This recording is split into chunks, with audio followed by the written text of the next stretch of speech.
ఇలా పచ్చిమిరపకాయలు, ఉల్లిపాయలు, అల్లం ముక్కలు సన్నగా దొరికినవి వేసేసుకొని మనం కనుక దోశ చేసుకున్నామంటే కనుక 1-2 తిన్నా కూడా మధ్యాహ్నం వరకు ఆకలి కాదండి. పెసరట్టు చాలా హెల్దీ ఫుడ్.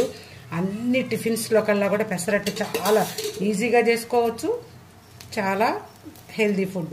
పిల్లలు కూడా ఇష్టంగా తింటారు. కొద్దిగా పెసరపప్పు నానబెట్టేటప్పుడు మనం కొద్దిగా బియ్యం కూడా నానబెట్టండి. బియ్యం కూడా నానబెట్టారంటే కరకరా వస్తుంది, స్పైసీగా వస్తుంది. అట్లా కాకుండా ఉత్తి పెసరపప్పు నానేసారనుకోండి మెత్తగా వస్తుంది. అలా కాకుండా కొద్దిగా బియ్యం నానేస్తే కరకరలు ఆడుతూ ఉంటుంది. దోశ కూడా చాలా అంటే చాలా టేస్టీగా ఉంటుంది. చూడండి, మీకు తీసి కూడా చూపిస్తాను నేను. చూసారు, ఇట్లా అనగానే కూడా వచ్చేస్తుందండి. చూసారు కదా, ఇదండి ఈరోజు పెసర అట్టు. చూసారా, స్పైసీగా కావాలనుకుంటే ఇంకొంచెం ఎర్రగా కాల్చుకోవచ్చు, లేదంటే ఇట్లా